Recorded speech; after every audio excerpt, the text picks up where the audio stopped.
पढ़ लो, उनको जाके पढ़ लो।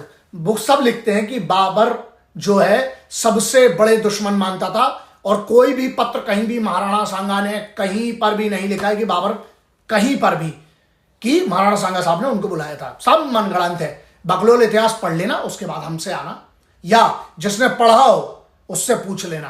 तारीखी फरिश्ता में मोहम्मद कासिम हिंदू शाह फरिश्ता क्या लिखता है 1526 से लेकर 1527 के बारे में पूरा का पूरा। यह कासिम फरिश्ता उसका चैप्टर 3 है। वो क्या लिख रहा है चैप्टर 3 में? बाबर ने दिल्ली और आगरा जीतने के बाद असली चुनौती, अपने उसकी किताब के हिसाब से लिख रहा है, असली चुनौती फरिश्ता कहता है महाराणा सांगा को पाया कि वो सबसे बड़ा, महाराणा सांगा जो है बाबर का सबसे बड़ा दुश्मन है।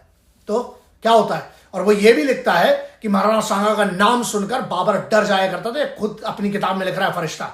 सवाल यह है देशभक्तों से, जितने संगठन है हमारे राजपूतों के, राजपूत भाइयों के, क्यों आप चुप हो? इतनी हिम्मत कैसे कोई कर सकता है कि राजपूतों के इतिहास को मरोड़कर देशभक्त क्षत्रियों को, राजपूतों को गद्दार कह देता उधर सांसद में कि उनके जो वंशज है वो गद्दार है, और सब चुप रह जाते हैं।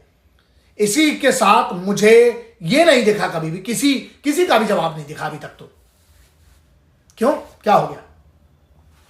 राजपूतों और जो जिन पर राजपूतों का एहसान है, मैं भी हूं उनमें से, इसीलिए मैं कह रहा हूं महाराणा सांगा साहब भारत का गौरव थे और हैं और रहेंगे। जिसने भी उनका अपमान किया है वो असली गद्दार है। सुन बे नेता, मेरा जो जहां जैसे जब उखाड़ते बने ना उखाड़ लेना। यहां बात यह आती है कि क्यों नहीं हम इकट्ठे होते।